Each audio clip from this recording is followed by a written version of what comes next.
Hey guys, welcome back to my YouTube channel. In today's video, we are actually doing an Etsy shop critique. And this is one of the many critiques that I be doing for free for the entire year. So if you are interested in getting a critique of your Etsy store and you're struggling with sales or maybe you're struggling with SEO, make sure that you sign up today. I will leave the link below the video as well as in the comments section. Now, also, if this is your first time visiting my YouTube channel and you want to learn how to grow an impactful online business, don't forget to subscribe today. Don't forget to show me some love by liking this video and leaving a comment below. So I'm going to head over to my computer to start the critique. I'll see you there. Okay, so here we are on Etsy, and today I'm actually doing a critique on the store called The Sunflower Street. So thank you, Grace, for signing up for a chance to win a critique, which you did. Guys, if you want to see if you could win a critique, the link is right below this video. So make sure that you go down there to sign up to see if you win one. Now, what I normally do on a critique is that I take a particular listing and I talk about product photography. I talk about the title, the listing description, the keywords, on-page SEO factor, off-page SEO factor, the curation of the store, and branding. And every store is different, but majority of the advice I give is very similar to all stores. So if you are watching right now and you are an Etsy seller or thinking of starting an Etsy seller, this is a valuable video that you could watch and take notes on, because a lot of the stuff that I'm talking about is stuff that you should be doing either for your existing store or if you're planning to open a new store. And it's just great to be able to watch another store and kind of learn from the things that they're doing good, from the things that they need improvement. And also, I really would appreciate you guys after watching the video, if you have any feedback for Grace, to leave them below. I'm trying to build a community where we all work together, we all help each other. And if you leave comments below, they are very, very beneficial, because a lot of times you maybe saw something that I didn't see, or maybe you have experience selling the type of items that she sells, so you have more of an insight on what sells, what doesn't sell, or tips and tricks that you could recommend. So please leave the comments below. So let's go ahead and get started. So the listing that I'm doing an audit on is this one right here. For no particular reason, I just picked that one. And the first thing I always talk about, you guys know this already, is product photography. When you sell on any type of e-commerce platform like Etsy, Amazon, maybe you have your own website, maybe you have Shopify, you want to make sure that your pictures are amazing. You want, when the person looks at your product, you want two types of customers. You want the customer that is buying with an intent to purchase. They're actually searching for what you sell. You want them to stop in the search feed and say, wow, this is beautiful, click and buy. Then you also want that customer that wasn't necessarily shopping for what you're selling. However, they stumble across your listing for whatever reason and they fell in love with your product because of the photo, and now they want to buy from you. Ultimately, that's what you want to attract. You want to attract your ideal customer, but you also want to get those random people that just purchase just because you have an amazing product. And keep in mind, you could have an amazing product, but your photos are not that great, so therefore it doesn't sell. That happens very often when it comes to selling stuff online, is the photography is not the great, the best, right? In 2018, and I know this is a while back, but Etsy did a survey and they said that 90% of buyers said the reason why they purchased from that store wasn't because, oh, they didn't have, they had 1,000 sales, or they had great reviews, or they have free shipping. It was strictly because of the photo. This is what people see at first glance. So it's really important that you have remarkable photos. I personally think that you could make your photos look a little bit better. The background color kind of blends in with the actual keychains. So in my opinion, it's not really helping your photos with having that color the same. Another thing you want to make sure you do is, like, just for aesthetics, right? It doesn't mean anything, but just for aesthetics, all your photos are sized the same dimension. Like, this is a square, and then you have these that are more like vertical. So you want to make sure that they're all sized the same size. That way it looks cohesive across. It looks nicer. It looks more professional. And then you get used to nitpicking stuff, right? I'm not saying that it has to be perfect, right? I'm just saying just to pay attention to little things like that. And again, the color blends in too much with the actual product, in my opinion. I think it would be more beneficial to have these like on a white background. What I will also recommend is having a picture where you have the actual keychain in an actual key set, right? And you holding it with your hands. People are visual. If they see it, they're more likely to buy it. I'm one of those people. If I buying a t-shirt and I just see the t-shirt, yeah, sometimes I'll buy it because of that. But if I see a cute girl wearing the t-shirt and it looks really good on her, it's going to make me want to buy it more because I could relate. It's visual. I could see how it looks on her. And then I could be like, oh, that's really cute. I like it. So that's kind of how you have to think about it. Having different variations of photos is a really great way to see what type of style you could develop and what type of style works better for your audience. But definitely adding more than 4 photos. I will remove all of these photos if I'm completely honest. I will create one of you holding the keychain with your hand. I will have another one maybe of the keychain with keys on the table. I will have maybe another picture where it's just a keychain with a nice white background, or a nice backdrop that is not this color. And then I will have additional photos. I will have one for your email list. I don't see that you're growing an email list for your business right now. It's really crucial that you start an email list. This is how you're able to remarket to people later on, able to send them anytime you add new products to your store. So having a text image that says, hey, check out the link in the link description to receive 10% off on your first purchase and join our email list. Just making sure that you're proactively asking people to join. Having another photo telling people to favorite this item right here or to favorite your store. You know how you get notifications up here? And when you click on it, it's from whatever store you purchase. This is a invite that I purchased for my son's birthday, which was canceled because of the pandemic. And I just got a notification 19 hours ago saying an item you favor is now on sale. You see what I mean? So when people favorite your store, any single time that you add a new listing, that you discount a listing, let's say you're running a sale or you have an update, these people get notifications sent to them. So if you have, let's say, 1,000 people here, every single time you update something in your store, 1,000 people are notified. So therefore, that's free remarketing, that's free traffic. People that favorite your store are most likely to buy from you. If they're favoring your store, it means that they like something in your store. Whether they bought or not, they like something that they actually favored your store. I know, I personally, when I'm shopping, I'll like a whole bunch of things. And then once I'm ready to make my mind, I go back and I kind of review all the things that I liked. And then I pick the one that I liked, right? So it doesn't necessarily mean you're going to get sales, but just keep that in mind that if someone liked your item, that means that they show some type of interest.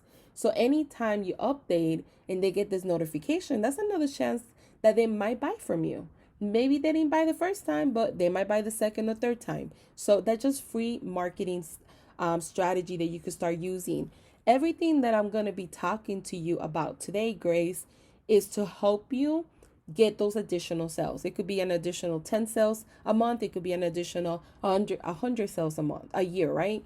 That could be the difference from you growing from, I don't know, 5,000 a year to 10,000 a year, or 5,000 a month to 10,000 a month, right? Depending on where you at and how many sales and your goals. But you have to implement different strategies.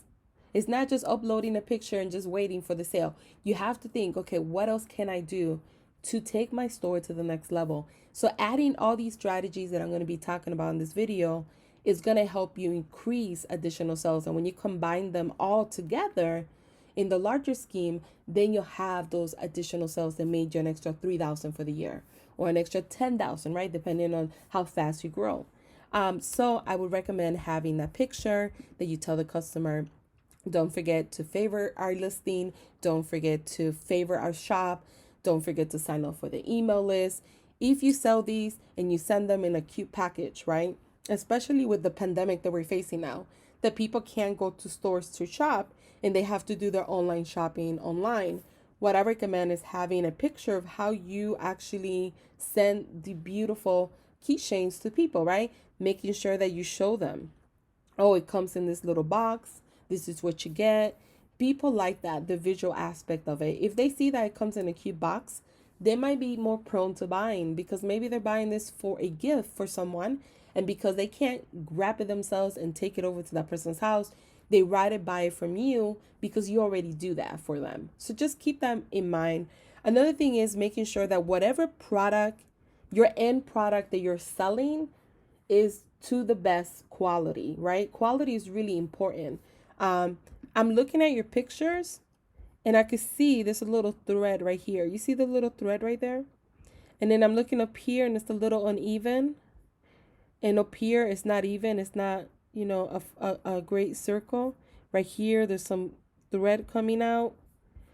Right here as well, you can see the lining of the thread. I guess that's what it's called, the lining. Guys, if it's not, let me know in the comment section. This might break you from getting a sale. I'm not putting you down at all.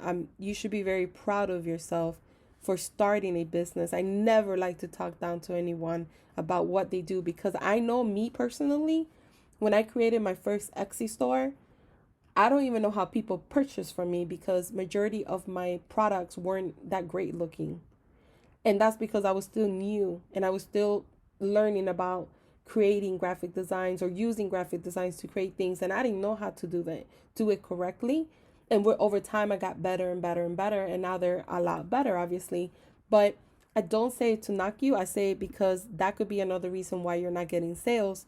When you look at the finished product, is it something that somebody will want to buy for themselves or for a gift? Because it doesn't look like is that great looking when it has these little things like this, when it's not a circle, completed. Like it looks like it's not, I don't know how to say it, but it looks like it's not circular evenly. Like there's like bumps, you see, like right there, right here, it's kind of like flat, you see? So it looks like, I don't know if this was like when you first created them, you were trying them out to see how you would do them. They're great ideas and they're handmade, and to create something like this, I know it takes a lot of effort because I wouldn't be able to create this. But people look at little things like that, and that might be another reason that people might not buy from you. So maybe redoing them again, now that you probably have even more practice of creating them. So I will work on that as well. So that was my suggestion for your photos. So let's look at your title. So your title, you have custom initial two-tone keychain. So I'm assuming this is your main keyword. Keep in mind for SEO purposes, Etsy wants you to put in the main keyword in the beginning of your title because that holds the most weight for SEO. When I look at your tags, I do see, so you have custom initial two-tone keychain, right? I don't see that as a keyword you have down here. You have custom keychain, but you don't have it exactly how you wrote it here, right? If this was your main keyword, let's say the whole thing, you will have to separate it probably into 3 keywords because it's too long. There's a character threshold of 20 characters only. So it will probably be custom initial 1 word, two-tone another word, and then keychain separate. But I don't see that on here. So you're not optimizing your listing for SEO. You're not optimizing your title for SEO. I also notice you're not optimizing your listing description because you really don't have anything added in your listing description. So you need to make sure that your main keyword, the keyword that's driving you the most traffic, the one that has the highest search volume with the lowest competition, once you do keyword research, that's the one that you're going to pick and put it up here. And once you put it up here, you want to include it in your title. You want to include it in your meta description, which is the first 155 characters of your listing. And you want to include it in your tags. Whether it's long or not, If it's long, then you split it up into 2 or 3 tags, maybe two more. I would prefer 2 tags than 3 tags, but you need to include that. That's an on-page SEO factor. And keep in mind, SEO is how people find your listings. If you're not optimizing your listings for SEO, the algorithm, like X's algorithm and Google search and Google and any other search engine, is not going to understand what your page is about. That's the purpose of SEO. The purpose of SEO is to add keywords in your listing that when people type those keywords in the search results, it sends a signal and says, oh, this listing has all those keywords that customer is searching for. Let's go ahead and show them this listing. Keep that in mind. It's really important. Without the traffic, you're not going to get the sales. So you need to optimize your listing. You need to optimize your listing description. And the first 155 characters should be your main keyword. It should be a short description of what you sell with a call to action. Call to actions are telling the customer what to do. So you would say, click to get yours today or click to buy now. And call to actions increase your click-through rate, which is really important because when you tell somebody they see this on Google, this is what they're looking at in Google right now. This is what they see. And your actual meta description is not that bad, but you didn't optimize it for SEO. So in that portion, you didn't do well. But what you wrote was really well. So what you want to include is your main keyword, whatever that is, a short description of what you're selling with a call to action. I'll show you one of mine to kind of give you an idea of what I mean. So this is my meta. This is what people see in Google. Mine says, hi, I'm Nancy. Nice to meet you. Get my Etsy shop critique. So that's my main keyword, Etsy shop critique. I have it right here as well. And let me help you build a thriving Etsy business. This is another keyword that I put in there as extra because I wanted to rank for. And then I put click to learn more and get yours today. You could add more keywords if you want to. Sometimes the issue with adding more is that the meta description gets so long, it gets cut off. You don't want this to get cut off.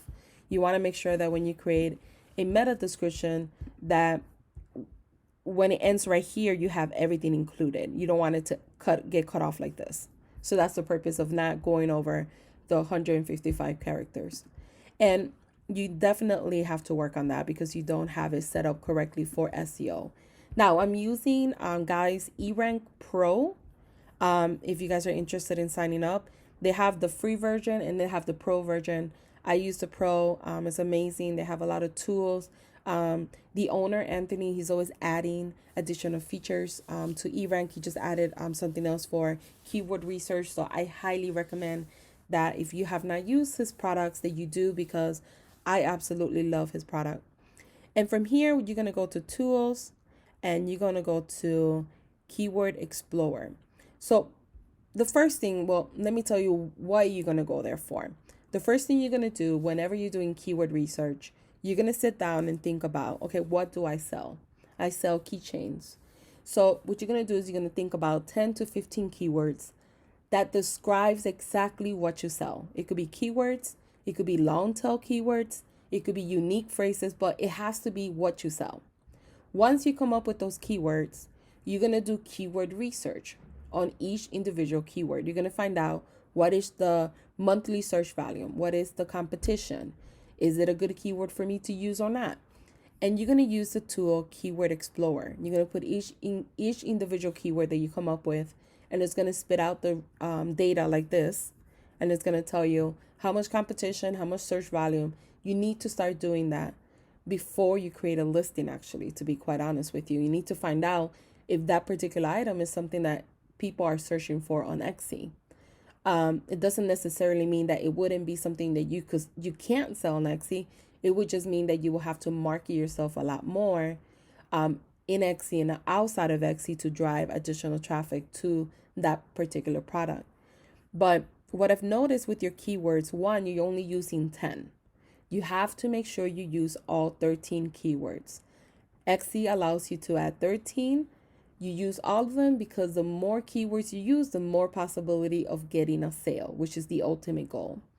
Some keywords were good. Custom keychain, that's pretty good keyword. competition is really high. So based on that, I wouldn't necessarily use that one. However, wedding, that's too broad. College, that's too broad. Demon could be anything, that's too broad. Painted jean, that's too broad. When you go to Etsy and you type in the word demon, right? Let's see. And you type in here demon. Let's see how many things come up. So the word demon has 1,000. Wait, did I spell it correctly? Denim. Okay, I didn't spell it correctly. But look at how many people didn't spell it correctly either. Okay. I thought it was too low for listings. Here comes the internet. So yeah, Chicago weather. It's like cold outside and it's windy, so the connection be messing me up over here when I'm doing videos. Denim. Did I spell it right now?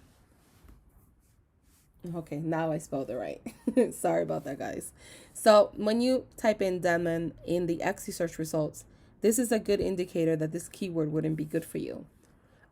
For different reasons. The first reason is too competitive. There's 219,000 people competing for that same keyword. So therefore, when you try to use that keyword in your listing, unless your listing is a bestseller, your listing is going to be buried in the search results down here somewhere. It's not going to be on the first page where you want to be, where you get more exposure for your business. Another thing you have to keep in mind, denim is a broad keyword, meaning that denim could be mask, it could be jeans, it could be a jacket, it could be even, I guess, even an umbrella, which I didn't even think about. But these are so many things that people make with denim. It's so broad, and this is the main reason why many Etsy sellers say, well, I get a lot of views, I get a lot of likes, but no one's buying. It's because you're showing your products to the wrong people. You're coming up in the search results for people that are going to most likely like something, but not really buy from you because they're not your customer. So that's what happens. You're using keywords that are not targeting as a customer. If they were looking for your product, how would they type it in the search results? So this is not a good keyword. My sweet spot for keywords are under 30,000 competition, because then I have the potential to potentially rank organically.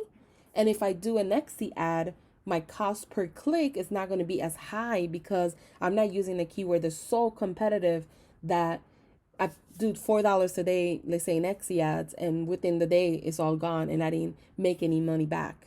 That's another reason why many people say, well, my money goes fast, so I don't make no money in return. And that's the main reason. They're using keywords that are so competitive that the cost per click is a lot higher. So after a few clicks, their budget is done with, and they didn't stretch their budget long.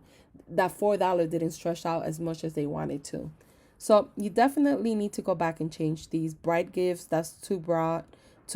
These are a good start, but as you can see, this one will be the best one for you. But the search volume is very low, but it could also be because of the pandemic that we're facing now. Numbers are skewed a little bit because people are buying other stuff besides keychains. So just keep that in mind. But this will be a good one to keep. Everything else needs to be changed. But definitely make sure you use all 13 keywords as well. So let's go back to your listing. Oh, actually, I wanted to look at your category if you have one. You do, so you picked the right category. That's great. I guess you could use these for bridal shower, but I will remove it from bridal shower because they look like they're more general. They don't look like, to me, like something for a bridal shower, even though I know people do give like keychains and stuff like that. I think it's maybe because of the aesthetic of how they look. If they were very feminine and they had like little flowers and more girlier, I would think, okay, bridal, I could kind of see that. But these look even more manlier than anything, to be honest. So let's go back to your shop. Another thing I'm noticing is that you have different, actually, before we jump, I want to talk about your listing description. You didn't include more information. So keep in mind, your listing description should include everything and anything the customer should know about your products and services. Right now, you just have like the meta description. You don't have like how to order, how what's included, shipping policy, return policy. You don't have backlinks to your other products in your store. Keep in mind that you don't want somebody to click on the listing, go here and go like this. Read this and be like, oh, okay, and keep going, and then go to someone else's products. You see how Etsy puts your product here? If I clicked on this listing on the search results, I click on it, I land on this page. If there's nothing here for me to click, right, to go into your actual inside your store, right, I'm going to keep going down, and then I'm going to be like, oh, look at this one, it's pretty. Click, and I'm going to leave your store. You want to keep your customer engaged. The way you do so is by crafting a listing description longer than this. By keeping the customer engaged, when they're browsing, let's say they landed on my listing, instead of them going like this and going to other competitors, they're going to be like, oh, learn more, let me click here. And then from there, they might read here and be like, oh, wow, I get all of this. And they might go here, visit our homepage, and they might click. And guess what happens now? Now they are inside my store. There's no competitors here, you see? Essentially, they could hit the back button, of course, but they're now in my store. They're going to probably engage more in my listings now. That's what you want to do. You want to keep them in your store. You don't want them to go all the way down here and like start shopping a different store. And you currently don't have a listing description. Oops, let me go to that one. You don't have a listing description that is engaging and long enough to, in my opinion. Addition to that, you're not optimizing your listing description for SEO. So you don't have the keywords that you picked in your listing description, and you need to do that because that's how you drive traffic to your store. So not only do you need to update your photos, you need to update your title, you need to optimize your title for SEO, you need to optimize your listing description for SEO, and you also need to make it a little bit longer. Never think, oh, well, the customer knows how to order. Just include all that information in there. You'd be surprised how many people I say, like, I'll post something, even like outside of Etsy, I'll post something on Instagram and I say, click on the link in the bio, right? I'll say it. And people ask me like, hey, I'm sorry, I don't know where your link bio is, right? There's some people, this is new to them. It's their first time visiting Etsy. They really don't know how to navigate it. So you can't think that every customer knows how to navigate it. So you have to make it as simple as possible. When they click on that listing, right, it should include everything they need to know so there's no confusion. If you look at mine, I have description, what you get, what's included in your critique, how to order, what you will receive, returns and refunds, and then I have resources here.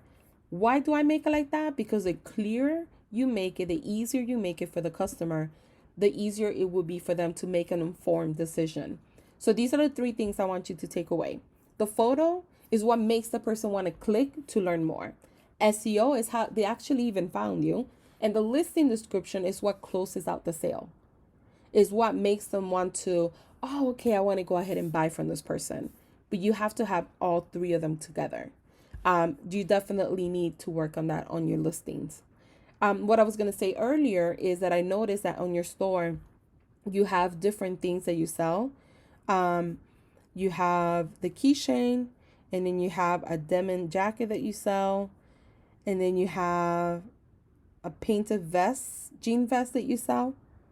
And star painted jean jacket. So you have jean jackets and then you have keychains. And they're so opposite from each other. When you start a business, especially in the beginning of stages of it, that no one knows who you are, it's better to start with something like a micro niche. If you're gonna just do jean jackets, then do that. If you want to do keychains, then just stick with that, but don't have too many variations. When you try to sell to everyone, you sell to no one, because now your audience is confused. When you try to sell to too many people, it's not going to work out. It's better for you to find the people that are interested in these type of products that will buy from you than try to target so many different people by adding different products and services in your store. But definitely you will need to decide which one of the 2 you want to go to. once you're an established brand, let's say you're getting the sales, you got an audience, you got people telling you, hey, I would like this. People will start telling you, oh, it would be great if you added these type of products in your store. I know I will buy them. And that's when you start noticing like what people actually are responding to. But definitely we'll fix that as well. Your banner is blurry. Is blurry right here. Um, is blurry right here on the ST. So I will make sure that when you upload the banner, you can use like Canva. Make sure you have the right dimensions. Make sure that it matches with what you sell. Your logo is actually beautiful. Your logo and this are so different from each other. So the making sure the aesthetics of your store, the elements are the same is really important. Good job for having a photo of you. I barely could see you. I would tell you put a picture more of your face, of your beautiful face, so people could see who you are. Yeah, I mean, you have a lot of stuff that's missing. You don't have a shop announcement. I would recommend doing that and adding your email list there so people could, your email list link so you could start collecting emails. I would create sections for these type of products and optimize it for SEO for that particular section. I would add an about me section and tell people your story. When people buy from Etsy, they want to know who they're buying from. It's a different experience than when you buy on Amazon. So having your story, sharing to people who you are, why you created your store, that might even make some people buy from you. Do every single person read your story? No. But do people read more stories of people's stories on Etsy than they do on Amazon? Of course. When I buy on Amazon, I don't say, oh, I bought from Rock Girl 123, right? I say I bought from Amazon. When you buy from Etsy, you might say, oh, I bought from this girl. Her name is Nancy, and she has a store called Nancy Marketing Tools, where she helps Etsy sellers. It's awesome. So people remember that. So I will add an about me. I will connect your social media platforms if you are using social media. If you're not, I highly recommend that you do so. Building a brand is not just simply creating a store on Etsy and posting once or twice a week on Facebook and that's it. It doesn't work that way. So you have a lot of work to do, but I mean, this is why you signed up for the critique, right? To get the critique, to know what you could improve, what can you learn from, what are things that you knew that you had to change, but you haven't changed so far. And this is going to help you say, okay, let me get, let me get it together. Let me start working on it, especially if you are one of those people that were affected by the pandemic like myself, that you have more time now at home to work on such things. If you enjoy doing this, then do it. Why not do something you enjoy that you could potentially start earning a living off, enough to the point that you could quit your job, right? That's the goal for everyone. So I hope this tutorial helps you. Guys, please show me some love by liking this video, and also don't forget to leave a comment below, a meaningful comment that could help Grace scale her business, things that you notice that maybe she needs to change that I didn't talk about, or maybe you want to emphasize on something that I did say. But thank you so much, guys, for watching, and have a terrific day.